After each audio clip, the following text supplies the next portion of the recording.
E aí, pessoal, beleza? Professor Luiz Gonzaga, estamos aí para mais uma live, né? Nessa nós vamos trabalhar a execução penal federal, tá? Então, estou só aguardando a doutora Evelyn.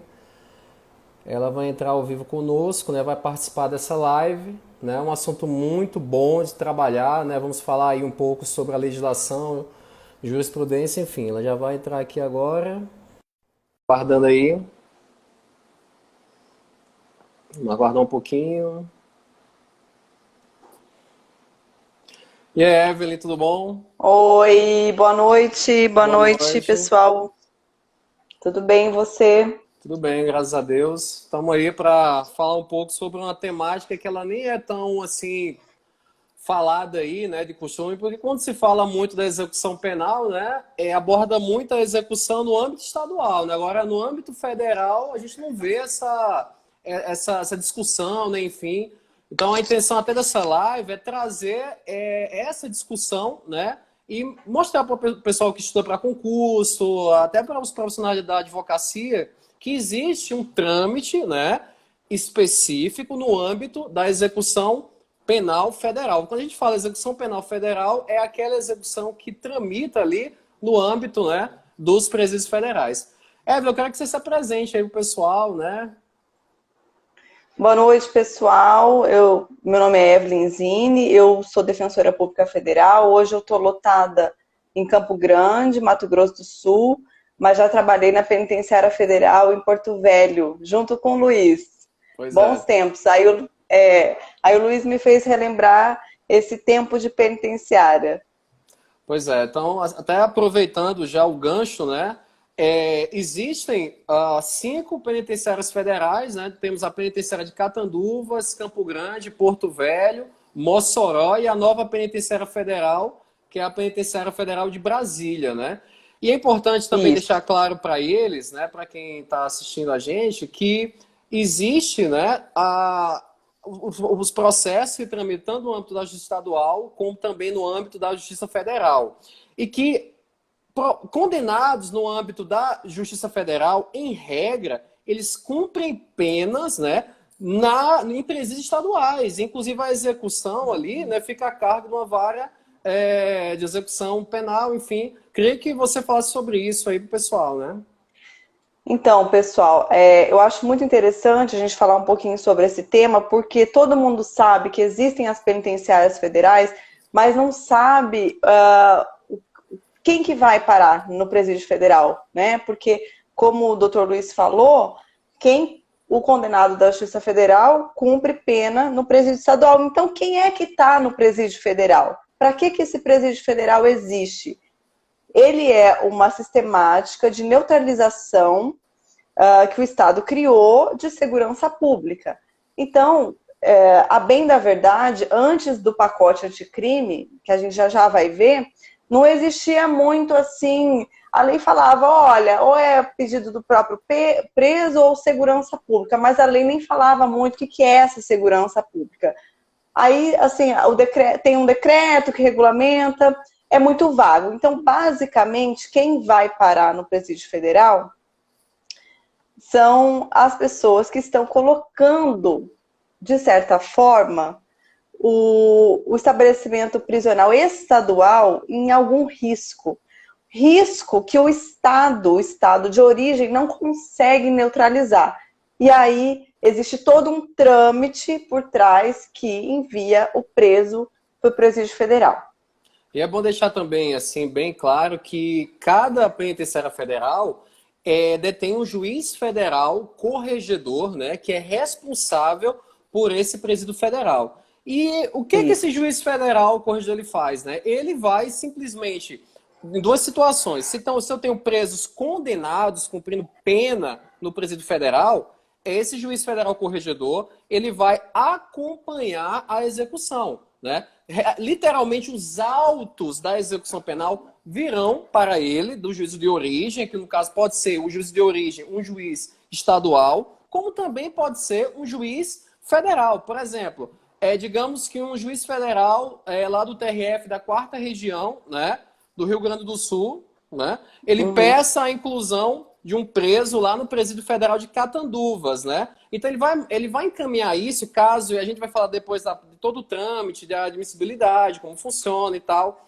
Então, esse juiz federal corregedor, ele vai receber esse pedido, ele vai analisar os requisitos formais. E ele tem também a função de fiscalizar o cumprimento daquela pena provisória. Digamos, o sujeito ainda ele não tem uma condenação definitiva, um preso provisório. Ou ele ainda está respondendo inquérito policial. Então, ele foi preso preventivamente e tendo em vista o elevado grau de risco para a segurança pública, para o estabelecimento penal, ele integra uma organização criminosa, ou enfim, justifica a transferência dele, né, de imediato para um presídio federal de segurança máxima, né? Então, esse juiz federal corregedor, ele também tem essa função no âmbito da execução provisória. Não é execução provisória porque é até errado falar isso, né? Porque o próprio Supremo falou que não pode. Mas a situação do preso provisório, né? Do preso provisório. E é interessante também, como a doutora falou muito bem, ela fala para não chamar ela de doutora, né? Mas um costume terrível. Então, eu termino chamando de doutora mesmo, né? Existe uma legislação específica, né? Eu vou até falar aqui para quem assiste. Temos a Lei 11.671 de 2008, é uma lei muito importante. Quem vai fazer o concurso do DEPEN, né? Por coincidência, hoje saiu o edital. Toda essa legislação... Por coincidência, hoje. Isso, toda essa legislação, ela cai no concurso. Então, a Lei 11.671, ela trata da transferência e inclusão de presos em estabelecimentos penais federais, né? Temos o decreto 6877, né, que regulamenta essa lei. E nós temos também o decreto 6049, que já é uma regulamentação do Departamento Penitenciário Nacional de forma mais específica, né?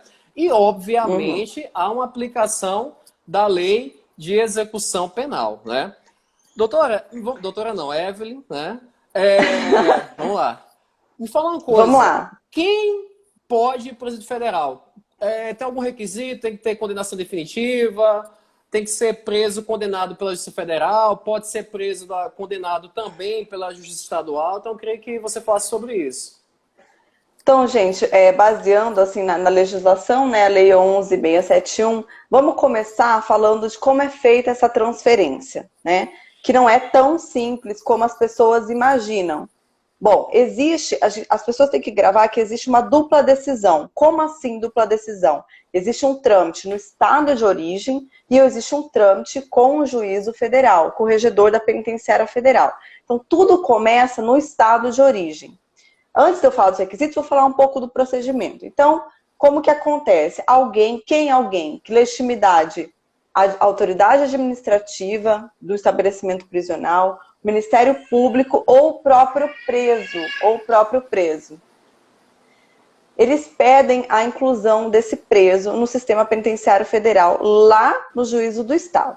O Estado vai analisar, o juiz, né, vai analisar se existem os requisitos e vai dizer, olha, não, realmente esse preso aqui está subvertendo aqui a ordem. O Estado do Paraná, Mato Grosso do Sul, seja qual estado for, Rio Grande do Norte, enfim, não está neutralizando, vamos mandá-lo para o Presídio Federal.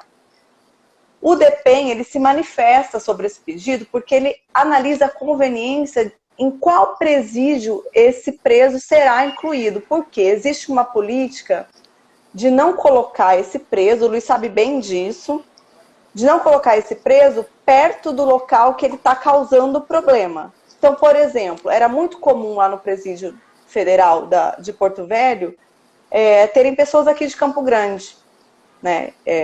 Um exemplo. Então, a distância, existe todo esse trâmite. Supondo, então, que realmente tudo certo, disse que realmente esse preso merece, precisa ser incluído, vai lá para o juízo federal. O juízo federal, ele não pode se imiscuir no mérito do que, né, enfim, do crime cometido, autoria, materialidade. Ele simplesmente vai analisar se aquele preso preenche os requisitos para ser incluído na penitenciária federal.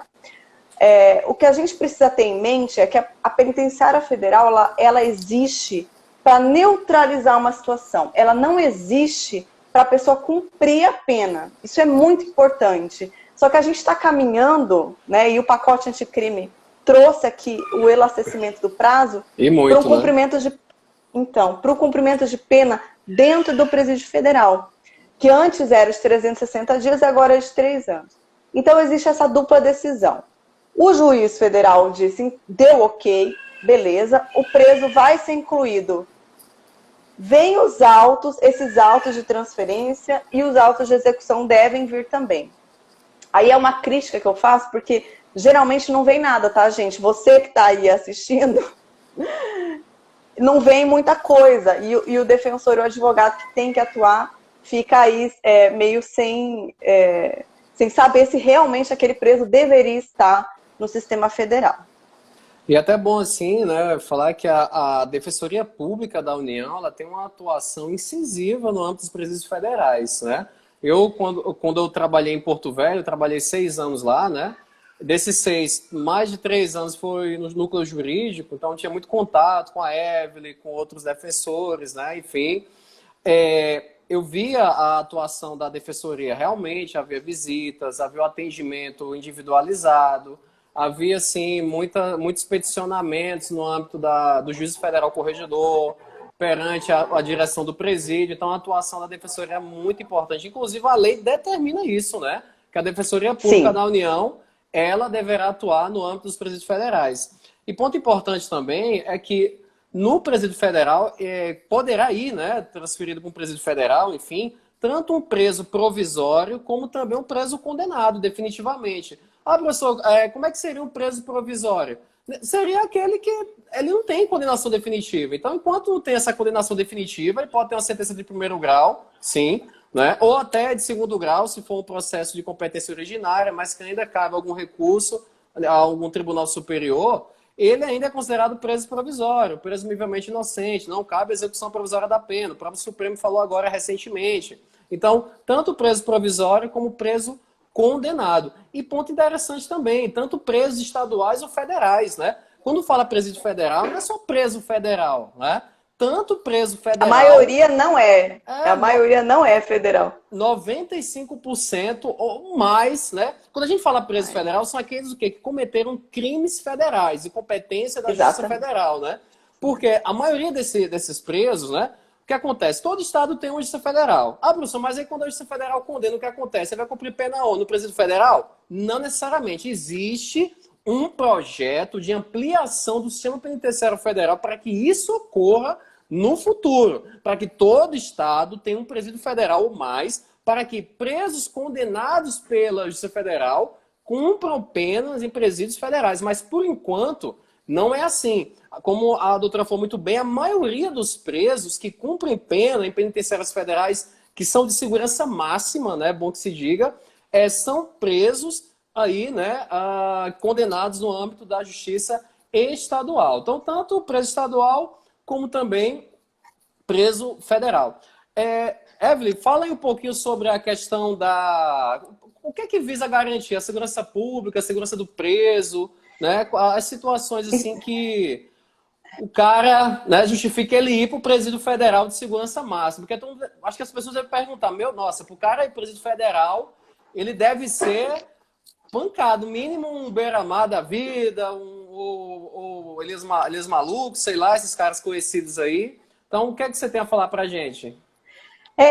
Então, na verdade, realmente existe, né, o Fernandinho Beiramar, o Elias Maluco, o Marcola foi incluído agora no Presídio Federal, mas você sabe, né, Luiz, a gente atuou na prática que muitas pessoas não preenchiam os requisitos. Isso. Não tinha perfil e estava na penitenciária federal. Esse é o grande gargalo do sistema. Mas o que a lei fala? Vamos lá. A lei fala no artigo 3º assim, ou é a segurança pública ou o próprio preso.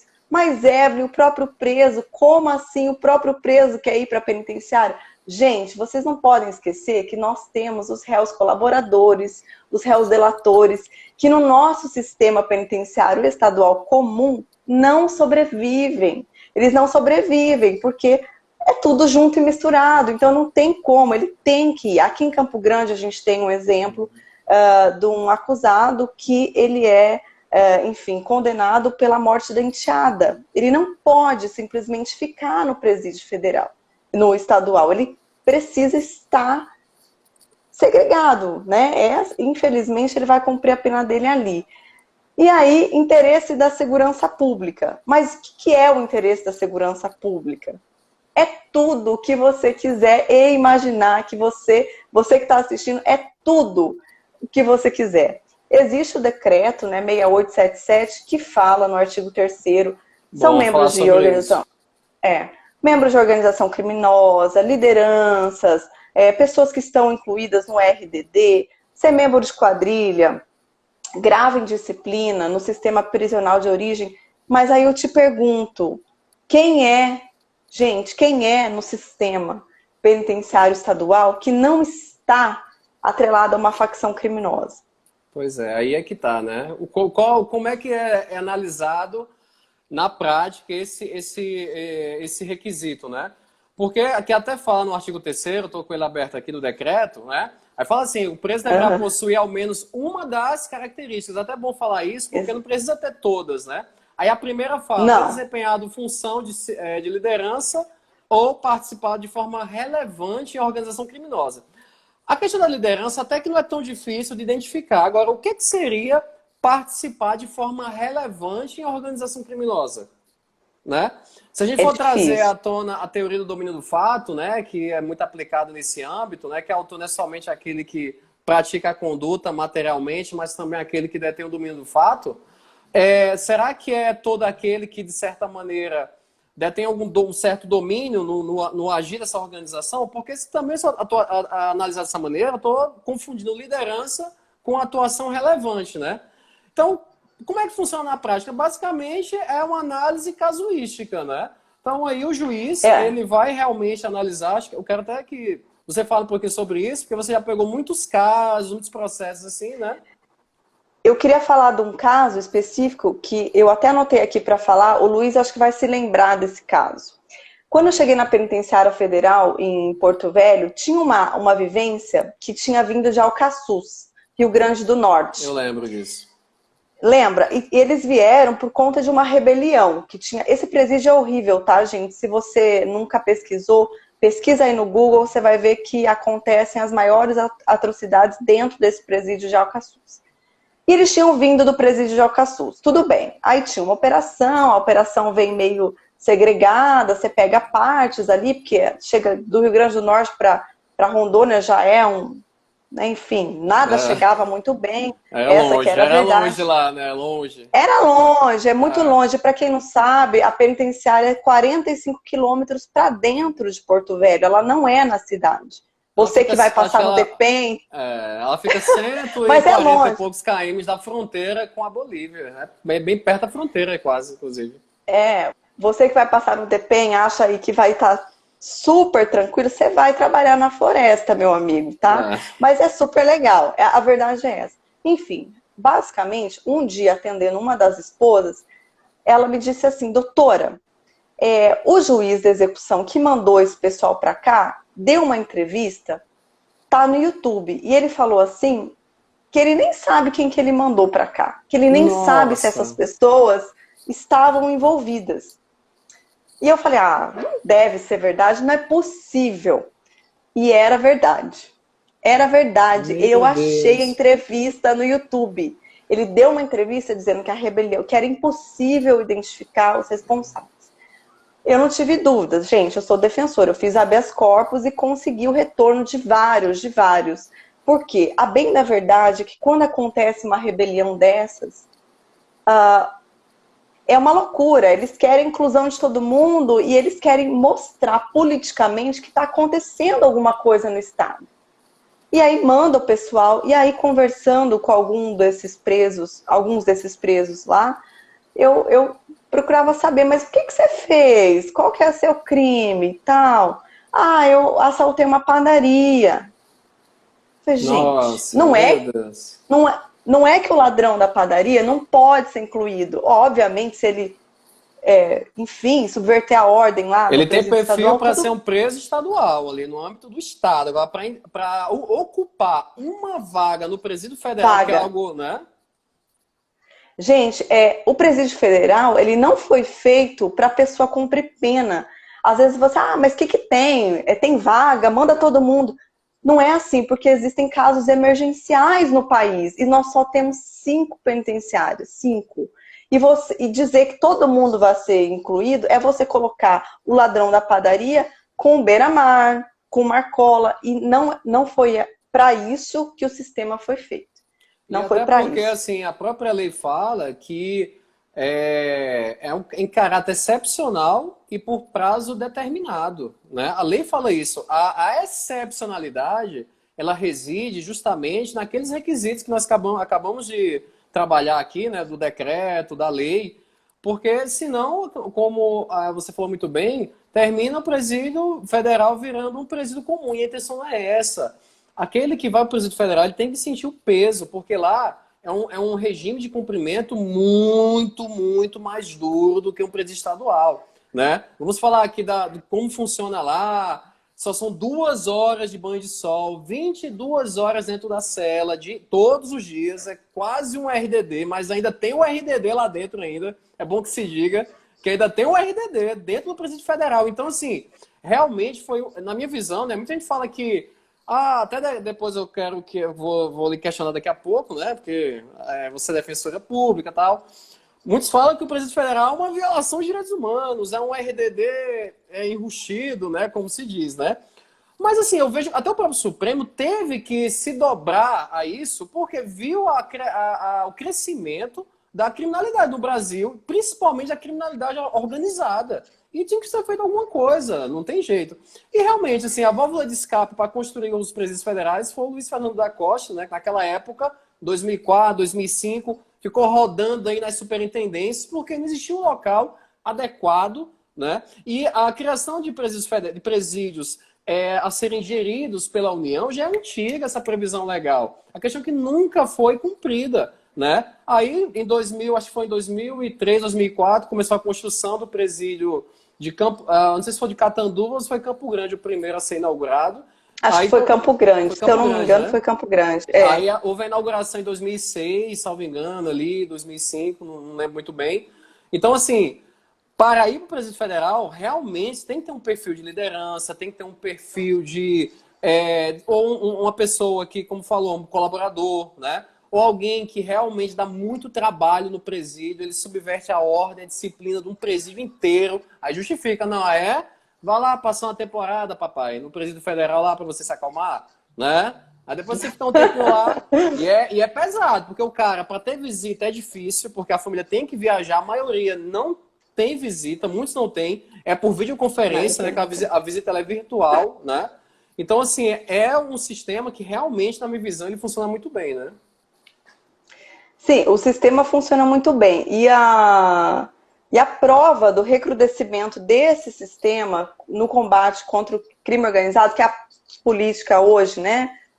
Enfim, que era do Moro, né? Que saiu e tal, que veio o pacote anticrime. O prazo, como a gente já disse, da inclusão antes era 360 dias. Era 365? Não, era 360. Só servia para você errar a prova, porque a prova dizia, né, o concurso dizia que era 1 ano, 365, não, mas era 360. Assim, era até 360, né? Eu vi até na época, tinha preço de 180 dias, alguns assim, já vi até com 3 meses lá. Existia, mas era muito raro. O que travou, né? Mas já voltou. O que aconteceu? A lei, o pacote anticrime veio e mudou esse prazo. Falou assim, gente, olha, não é mais 360 dias, não. Agora vão ser 3 anos. 3 anos. Tá? Ótimo, ficou ótimo agora. Para mim ficou perfeito. É até 3 anos, né? Até 3 anos. Para o Luiz ficou bom. Gente, mas aí o que acontece? Eu só queria falar uma coisa desse prazo, é que é o seguinte, a cada prazo que vence, o juiz da origem, ele tem que justificar, se ele quiser manter o preso, né, dentro do presídio federal, ele tem que justificar porque que o preso precisa ficar no presídio federal. Não basta assim, eu quero. Não, mas por quê? Ele continua membro da organização criminosa, ele continua, o Estado não conseguiu neutralizar a situação da segurança pública, o que acontece? Na prática, eu tenho uma crítica a isso, porque na prática, o que acontece? O juiz de origem mandava as mesmas peças que justificavam a inclusão e simplesmente dizia, olha, ele continua a mesma situação. E não fundamentava nada. Agora, eu acho isso muito complicado, porque ele vai ficar lá jogado 3 anos sem ninguém analisar a situação dele. E olha só, muitos desses, como o Luiz falou, eles têm uma prisão provisória. Eles não estão cumprindo pena ainda. Eles estão com decretos de prisão preventiva. Então, e como agora o 316, parágrafo único, fala que o juízo dá origem a cada 90 dias, ele tem que justificar, com o princípio da contemporaneidade, a prisão da pessoa, eu acho que ficou meio desconexo isso, porque o cara tá preso provisoriamente, mas por 3 anos no presídio federal, mas o juízo de origem a cada 90 dias tem que justificar. Então, o que acontece na prática, gente, é que o Estado manda do presídio federal, mas ele nunca quer receber de volta. E acontece muito com o Rio de Janeiro, né? O Rio de Janeiro, o Rio de Janeiro, na época que eu trabalhava em Porto Velho, eles encaminharam muitos milicianos, né? Tinha uma vivência inteira de milicianos lá, né? E, assim, os caras não voltavam. Simplesmente tinha cara lá cumprindo pena há 3, 4 anos. E, na época, era até 360 dias renováveis, né? Claro. Mas aí tinha uma limitação que agora até 3 anos e pode renovar, né? Então, assim, isso aí, pô. E aconteceu justamente isso, né? Pô, não tinha nenhuma... O cara não tinha atuação nenhuma lá mais, né? No âmbito da criminalidade. Se desligou totalmente. Há 4 anos no presídio federal e ele não voltava para o Estado, né? Simples assim. E o Rio de Janeiro há muitos presos. Eu acho que até hoje deve ser assim, muitos e muitos presos no Rio de Janeiro. O Nordeste também, ele tem uma quantidade grande de presos, o Ceará, do Rio Grande do Norte. Eu lembro que uma época, acho que foi até antes de você chegar lá, tinha uns presos de Alagoas, né? Muitos presos de Alagoas, não eram poucos. Então, assim, tudo bem, se justificar a ida, beleza. Agora que seja analisado os casos de forma fundamentada. Até porque, é até bom que se diga, a lei, ela fala que o presídio federal, ele comporta até 208 presos, né? Cada presídio. 1 por cela, né? Não tem convivência de 2, 3 presos por cela, é 1 preso por cela mesmo. E a capacidade, ela tem que ficar aquém da lotação. Ele não pode estar lotado. Claro. Né? Jamais, por exemplo, se são 208 vagas, pode ter até no máximo ali 180, 170. Mas por que isso, né? Porque para que o juiz federal corregedor ele tenha uma maleabilidade e o próprio DEPEN para poder até movimentar presos entre penitenciários mesmo, poder receber em caso de emergência, né? O que aconteceu em Alcaçuz foi uma rebelião terrível, né? Sem dúvida, né? Com certeza ali existia pelo menos uns 10 ou 20 que mereciam o presídio federal. O problema é que eles mandaram uma centena, né? Então, assim, pegaram um bolo lá, o juiz deve ter falado assim, ó, manda o nome pra mim aí. Mandou o nome, ele pediu. Nem analisou o que ele falou na entrevista, né? Então já demonstrou até que não individualizou, né, a inclusão de nenhum deles. Então isso aí realmente é ruim, né? Você pode falar assim, professor, mas tem que meter no presídio federal mesmo. O problema é que o cara que roubou uma farmácia, né, ele não tem a mesma periculosidade do que um líder de uma organização criminosa, que no Brasil que não falta isso, né? E ele está lá ocupando uma vaga, é muito caro manter um preso. Olha, eu não vou dizer aqui, mas já teve escolta de preso aí que custou para o Estado, eu sei porque eu trabalhava lá, de 100 a 150 mil reais. Isso o quê? Combustível de aviação, porque foi no avião escoltado, né? Era o avião da PF ou das Forças Armadas, quando era um preso de alta periculosidade, diárias e agentes, né? Então, fora o gasto lá com a escolta desse preso, enfim. Então, assim, é muito caro, Então, realmente tem que ter critério, porque senão o Estado não aguenta, né? Então, isso aí é importante que se diga. Um caso que eu lembrei e você vai lembrar também, um caso do Rio de Janeiro, um miliciano que começou a ter problema mental. Você lembra disso, Luiz? Lembro. Então, ele até comeu fezes, né, dentro do presídio. Eu lembro disso. Era muito triste esse caso, ele realmente, assim, desenvolveu um problema, né? Você imagina, na quarentena, a gente Tá já perto. tá, né? Tá difícil, a pessoa fica. Imagina você trancado lá 22 horas, enfim. Ele desenvolveu esse problema, tentou suicídio, Eu lembro é disso. graças, Cortou os graças a pulsos, Deus né? não, Sim. não, né, não deu certo, ainda bem, enfim. E aí eu entrei com incidente de insanidade e foi para frente e a gente queria retorná-lo para o estado, porque veja, é muito caro manter ele na penitenciária federal, ele não oferece mais periculosidade nenhuma. E o pessoal da saúde tinha que ficar cuidando dele, porque Dava se ele muito ficasse, trabalho ele, viu? Muito dava muito. trabalho. Muito trabalho. Se deixasse ele com os outros presos, né, corria-se o risco de algum se irritar com ele, porque realmente ele não parava, né? Ele falava e ele queria interagir o tempo todo e ele estava realmente fora. Resumindo, o estado do Rio de Janeiro não aceitava de volta de jeito nenhum. Então, esse é o Como tipo de sempre, né? política que não dá, porque o presídio federal não foi feito para enfiar a pessoa lá e a pessoa ficar a vida inteira lá, cumprindo pena. Não foi feito para isso, né? Então, é importante que tenha critério, que o critério seja, que os critérios sejam cumpridos e, principalmente, o que eu acho que na prática é muito difícil é essa transferência de autos. A gente, como defesa, e o mesmo juiz, porque eu conversava com o juiz e ele me falava isso, as peças não chegam para a gente. Você não sabe ao certo o que a pessoa fez para estar ali.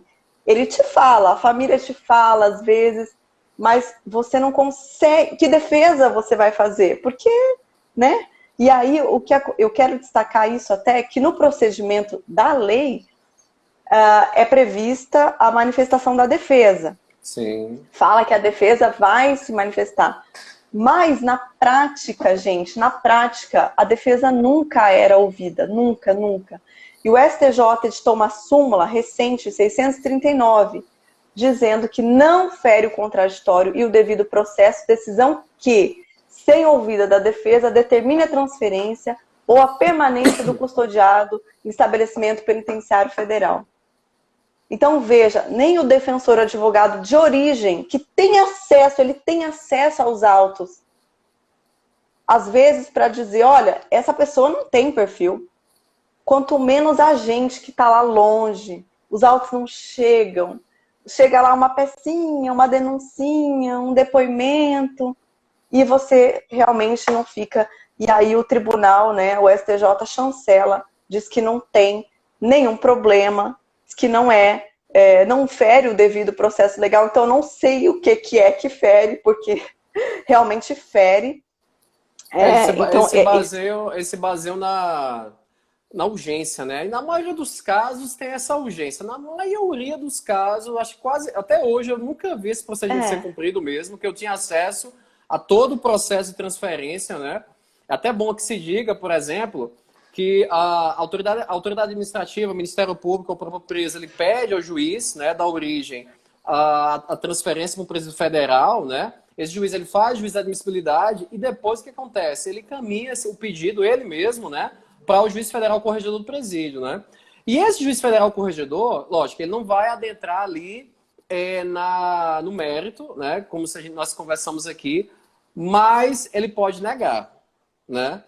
E aí, se ele nega, o que acontece? O juiz estadual, ele pode suscitar um conflito de competência, que até essa nomenclatura, conflito de competência, é muito criticada. Porque não é conflito de competência. O que é um conflito de competência? Quando dois juízes se dizem competentes para julgar um processo, ou quando eles se entendem que nem ele nem o outro, né, querem julgar, então é um conflito negativo, ou o primeiro que eu falei, o conflito positivo, né? Ou quando há uma discordância no que tange a junção de processo. Então, isso é um conflito de competência.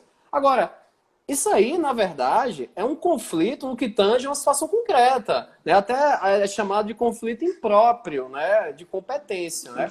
Então, eu queria até que você falasse sobre isso. Quem vai julgar esse conflito, né? Digamos, o juiz federal e o juiz estadual, né? Tendo o juiz federal corregedor e o juiz estadual de origem, né? E nesse conflito, ou um juiz federal de um TRF, do outro TRF, do mesmo TRF, enfim. Então, disser que isso aí pra gente. Geralmente, o que acontece na prática é que o juiz federal ele discorda do juiz estadual, porque o juiz, justamente por esses motivos que eu estava dizendo, porque passa lá o prazo, o juiz estadual não manda nada mais concreto de que aquele preso tem que ser mantido na penitenciária federal, e muitos juízes corregedores federais falam, bom, então eu não vou manter esse preso aqui. Então, juiz estadual, juiz federal, quem julga é o STJ, né? A gente sabe, o conflito de competência é STJ. Só que tem um problema. O que acontece? A lei fala que, olha, gente, enquanto esse conflito não é julgado, fica aí no presídio federal, tá? Você vai aguardar aí, porque a lei fala isso.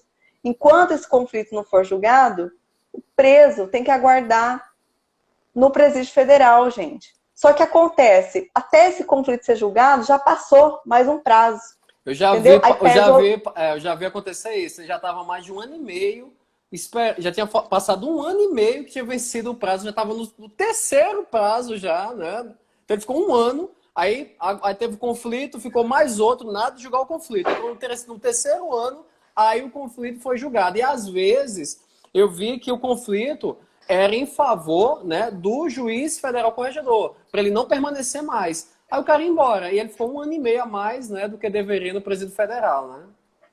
E aí, quem é que vai trazer de volta esse um ano e meio? Gente, porque quando a gente fala da penitenciária federal, a gente fala de um regime totalmente diferente do que é o regime de cumprimento de pena privativa de liberdade. É um outro regime. A gente já vai chegar lá. Então, é óbvio que se forem juízes do mesmo TRF, vai ser o próprio TRF que vai julgar, mas eu pessoalmente nunca vi esse tipo de conflito, porque sempre era o conflito entre o juiz estadual e o juiz federal. Tem um caso, eu acredito que agora com a mudança de prazo da legislação, que são 3 anos, né? Esses conflitos vão passar a ser julgados, né? Porque acho que em 3 anos o STJ não é possível, vai julgar, né? Vai deixar isso aí cozinhando, né? Não dá, né? Aí é E complicado.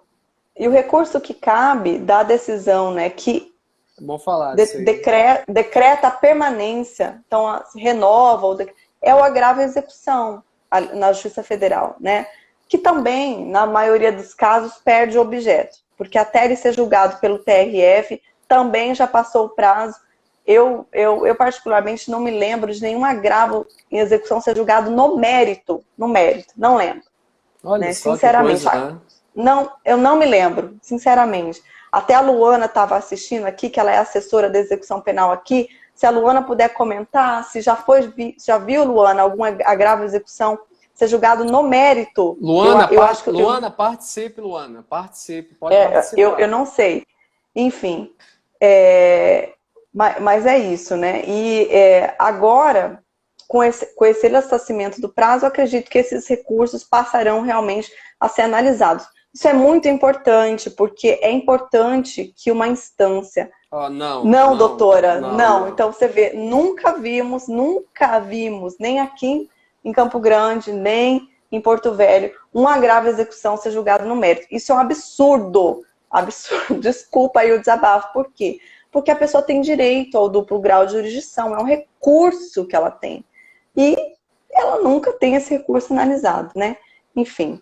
Então, é bom até a Isso. gente assim falar também que, infelizmente, no Brasil há essa morosidade, né, judicial. Ainda existe, não por culpa do judiciário, né, mas há sim Não. falta de, às vezes, estrutura mesmo, né, uma inflação de recursos, é tanta coisa também, às vezes, numa vara federal. E agora com essa questão de juízes garantias, né, que até pode ser assunto de outra live aí, que quando foi implementado, que, né, inclusive não tem nada de retrocesso, é um avanço legislativo, mas vai ser bem puxado aí para o Poder Judiciário, para poder dar conta disso tudo, né? Seria interessante então me falar as mudanças, né, da Lei 13.964, né, no que tange à execução federal. Houve a inserção de alguns dispositivos na lei, né, que trabalha a transferência, né, de presos federais. Tem um aqui que eu achei muito interessante, que está no artigo 2º, né? Aqui inserir o parágrafo único, né? Aí fala aqui que o juiz federal de execução, ele é competente para as ações de natureza penal, né? Que tenham por objeto fatos ou incidentes relacionados à execução da pena ou infrações penais ocorridas, né, no estabelecimento penal federal. Então, por exemplo, o cara está lá no banho de sol, se estranha com um preso ali, tenta matar o cara, né? Então tem uma tentativa de homicídio no âmbito de um presídio federal. Quem será competente para julgar isso? O juiz federal corregedor, né? Então isso veio com a lei 13.964, acho que foi, na minha visão, um avanço muito bom, né? Porque realmente, quem vai julgar? Se for no âmbito de um presídio federal, eu achei muito interessante isso aí vir de forma expressa, né? Na lei, né? Pela lei 13.964, né? Há também a inclusão do presídio federal, fala aqui no artigo 3º, aí fala, né? Serão incluídos estabelecimentos penais federais de segurança máxima, aqueles para quem a medida se justifique, óbvio, no interesse de segurança pública ou do próprio preso, condenado provisório. Isso não vinha de forma expressa, agora está de forma bem expressa na lei, né? Vinha, acho que só tinha um decreto. Então, também mais uma né? Uma nuance aí, né? Também seria interessante comentar esse parágrafo 1º no artigo 3º, né, da lei, que fala das características, né, do cumprimento da pena lá, recolhimento de sala individual. Então, é até bom, eu quero que você comente isso aí, porque depois eu vou perguntar umas coisas, né? Porque aqui, por exemplo, tem um monitoramento de todos os meios de comunicação, né? Inclusive de correspondência, né?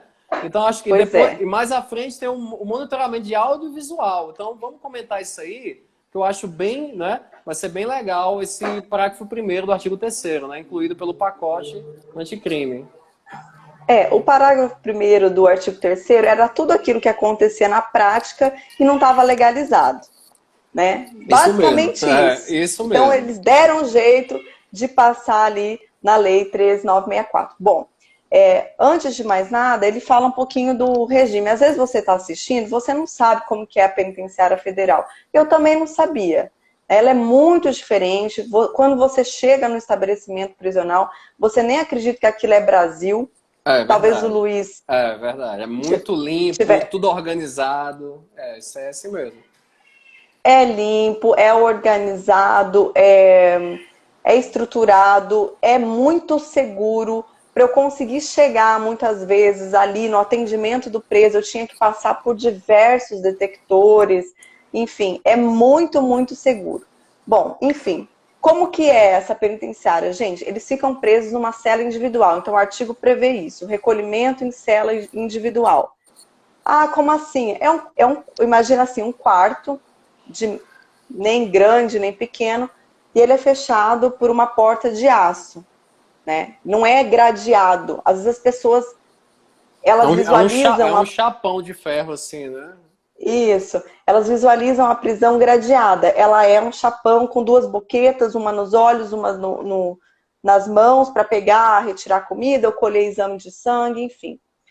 O banho de sol tá tendo muitas interferências e interrupções, estão falando aqui. Deve ser a internet dele, porque a nossa tá bom aqui. Eu tô tá boa? Tá boa. Bom, então, retomando aqui, as celas são individuais, o banho de sol 2 horas por dia. Se a pessoa não estiver no RDD, quer dizer o quê? Quer dizer que ela fica 22 horas presa dentro da cela. Ah, mas ela não pode trabalhar e estudar? Gente, poder pode, mas na prática a gente não consegue implementar porque o Estado diz que não tem como o estudo ou o trabalho ser seguro. Até alguns presos fizeram, na época que eu estava atuando no presídio, eu lembro que alguns fizeram faculdade online, isso acontece, mas assim, é a esmagadora minoria. Teve preso que passou na OAB, tu lembra? Na OAB. O miliciano, ele passou na OAB, ele fez a prova lá na prisão. Ele passou na OAB, gente, porque ele tinha muito tempo, para estudar, ele tinha 22 horas, e você aí não tem, então realmente, né, ele passou na OAB, fez faculdade de Direito, terminou, passou na OAB, ele já estava no sistema penitenciário federal, acho que há uns 7 anos. Muito tempo, se eu não me engano, Então é isso. E na época, gente, que eu trabalhei, era ótimo, porque tinha visita social, tinha visita íntima, tinha visita do parlatório virtual. era maravilhoso. Mas por que você está falando que é maravilhoso? Que Gente, por quê? acabou. Acabou. Acabou. O inciso 2, né? Acabou. Acabou. O artigo, o parágrafo 1º do artigo 3º, inciso 2, fala, olha, agora a visita é ou meio virtual ou parlatório, tá? E essas visitas serão monitoradas, áudio e vídeo, tudo Parlatório é dentro um do vidro, presidente. né? Assim, vamos falar, né? Que tem um vidro aqui, não tem contato pessoal mais. Acabou isso. Não tem contato pessoal, mesmo sendo familiar, antigamente, antes, né, da... Não falo antes da lei, porque antes da lei já tinham atos normativos proibindo, tá? Agora a lei só legalizou, mas enfim. Na época, então, 2015, 16 lá, tinha todo tipo de visita. Por que que era bom? Era bom para mim e pro diretor do estabelecimento penal, porque era tranquilo, né, gente? Era tranquilo, o pessoal ficava tranquilo. Agora, quando você vai fazer uma visita na penitenciária federal, é muito difícil. Eles não aceitam de jeito nenhum, porque imagina, eles já ficam 22 horas presos. Eu amei essa medida da lei. O Gostei Luiz muito. amor. Tem que ficar trancado lá sem ter visita. Não, visita pode ter, porque também, né? Mas o problema da visita pessoal é assim, teve muitos casos, né, de visitas, enfim, isso é incontrolável, né? De levar informações, enfim. Então passou pelo menos, lógico, os presídios estaduais, isso não se aplica, né? Mas ao presídio federal, Sim. esse monitoramento, até fala aqui, né? Que é separado por vidro, né? E comunicação por meio de interfone, né? Então tem um interfonezinho lá que você vê nos filmes, lá tem, né? Igual nos filmes, exatamente, E exatamente. uma câmera em cima, né? E tudo sendo gravado ali, sistema de áudio, você não vê, né? Mas tá tudo sendo gravado, enfim. Então, assim, na minha visão foi importante, porque o Polícia Federal, ele tem esse regime de exceção, né? Eu gostei, né? Luiz amor, mas a defensoria, né, gente, a gente não gostou, porque, na verdade, assim, existe um adoecimento mental muito grande agora, porque existem aqueles que repassam mesmo as informações, e eu reconheço isso, E mas tem aqueles que existem aqueles... pagam, que estão pagando e realmente, né? E, Mas, e aqueles que simplesmente gostariam de ter a visita das suas famílias, enfim.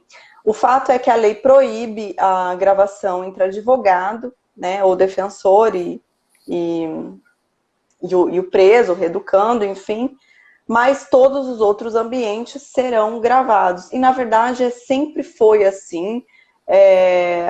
O estabelecimento prisional federal, ele é monitorado. Eu me lembro, assim, que eu era divertida no sentido assim, doutora, a senhora tem que fazer isso porque senão a câmera vai pegar e vão ligar lá de Brasília. eu já adverti, já. O Luiz fazia isso, porque às vezes eu era meio displicente, ia conversando com um, conversando com o outro, você vai, de certa forma, conhecendo o pessoal, e o Luiz falava assim, olha, toma cuidado, porque vão ligar lá de Brasília e vão Tem que ter. perguntar. E eles ligavam Tem que ter cuidado. sempre. Tem alguns presos Ligavam. que... Eu trabalhava no núcleo jurídico, então eu ia muitas vezes falar com alguns presos lá que estavam há muito tempo. E assim, e alguns, quando eu já ia saindo, o pessoal de Brasília me ligava, né? E perguntava, e aí, o que foi lá? Então a gente falava. Então é todo um sistema de segurança. Isso aí eu posso falar aqui porque há Claro. reportagens que falam sobre isso. Então não tem nenhum sigilo nisso aí. Agora é um sistema bem seguro mesmo, isso aí realmente, né? E até a questão desse monitoramento, né? Aqui fala na lei também, monitoramento de todos os meios de comunicação, inclusive as correspondências escritas, o STF já admitia isso, né? Não tem nenhum problema, isso pode ser feito. Aí, aproveitando aqui até o gancho, né, desse monitoramento do atendimento advocatício, fala que é possível, né, por exceção, em caso de expressa autorização judicial, né? Então, eu posso ter uma decisão judicial que autorize o monitoramento, o atendimento do advogado. E aí, você como defensora, como um advogado, não deixa de ser, concorda com isso? Assim, será que pode? É uma situação extrema ou não pode? E aí? Bom, gente, a gente tem que ter em mente que a princípio é proibido, né? É Então proibido, a existe um regra é sigilo, isso. é proibido. A regra é que não pode monitorar. a entrevista pessoal entre o advogado e o reeducando ou o preso. Não pode. Inclusive, Essa é a regra. caracteriza o crime de violação de sigilo funcional, né? Artigo 325 do Código Penal. Tá até na lei isso, né? Violar Exatamente. esse sigilo do advogado, né? Mas existe esse monitoramento? Ou se eu concordo? Olha, eu não tenho que concordar. Eu acho assim que trazendo elementos concretos e fundamentados, né? Agora, inclusive, né, na Lei 9296, que é a lei de interceptação, foi incluída a escuta ambiental, que nós não tínhamos incluído na lei. Nós não tínhamos esse regime jurídico. É muito parecido com a interceptação. O legislador deu ali enfim, né, umas escorregadas, mas eu acho que, então, um dos requisitos que a lei diz que para essa captação ambiental é que a prova não pode ser obtida por outro meio. Então, para começar... Última ratio, né, no caso aí. Tem que ser um crime, salvo engano, apenado com mais de 4 anos. Pena de reclusão. Existe uma pena de reclusão de mais de 4 anos. Se eu não me engano, tem um limite temporal mínimo. Eu não me lembro agora, mas existe um limite temporal mínimo. E a gente tem que tomar cuidado, porque muitos crimes não preenchem esse requisito. Então, depende...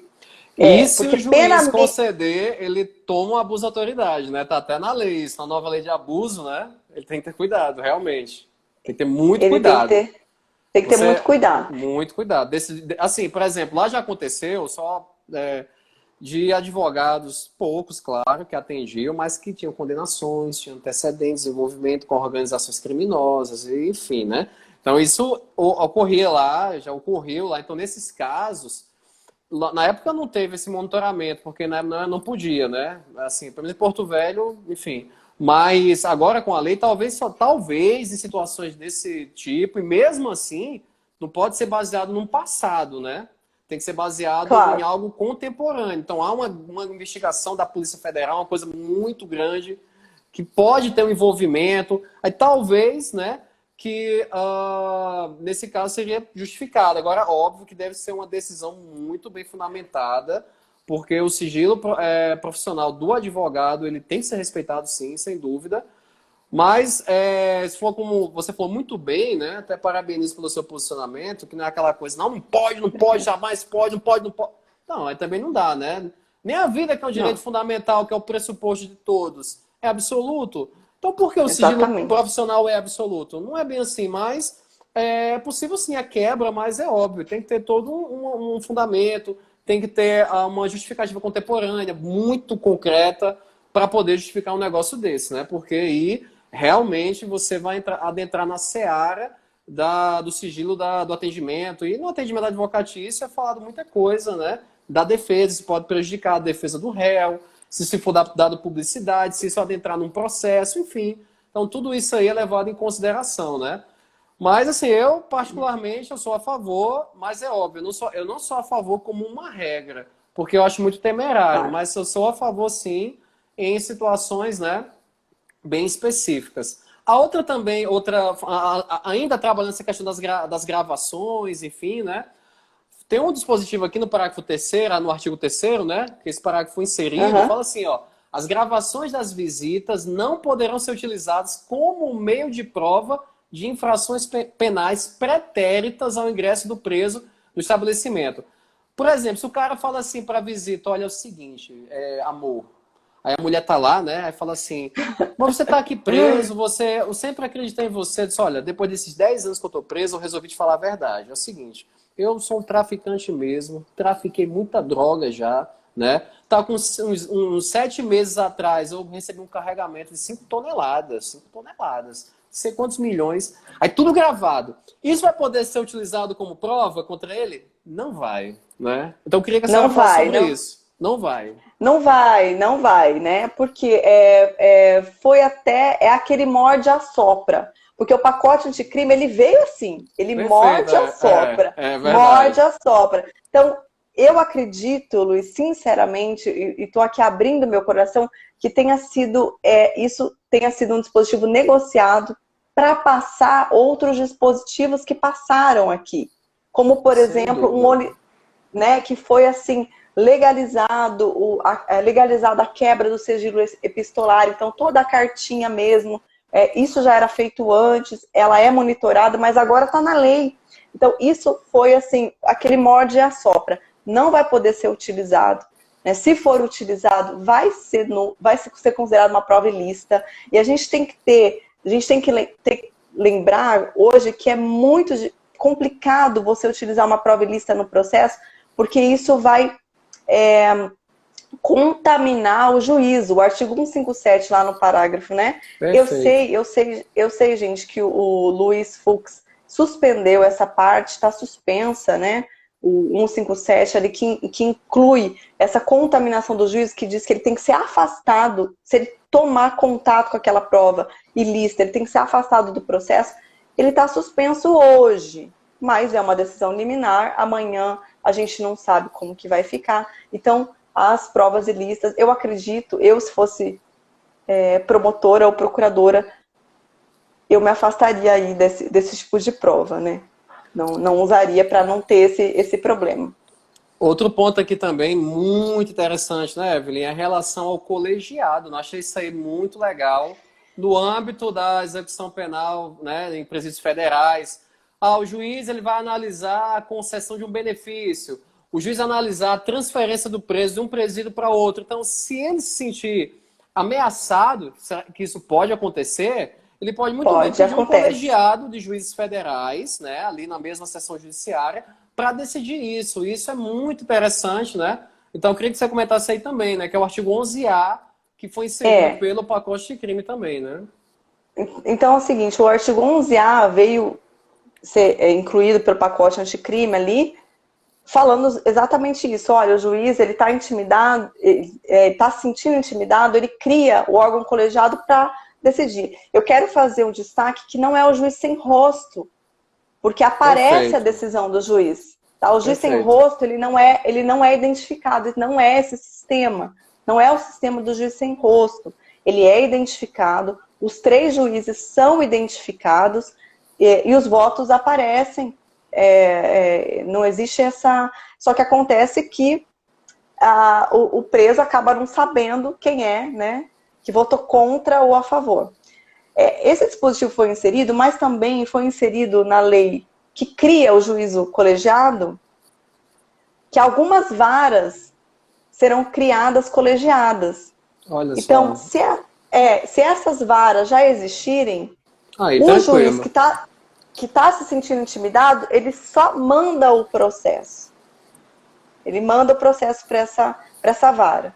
Se não existir, aí sim ele vai se utilizar do 11A. Essa é a leitura, pelo menos, que eu faço. É interessante que ele fala aqui, né? Decisões relativas à transferência.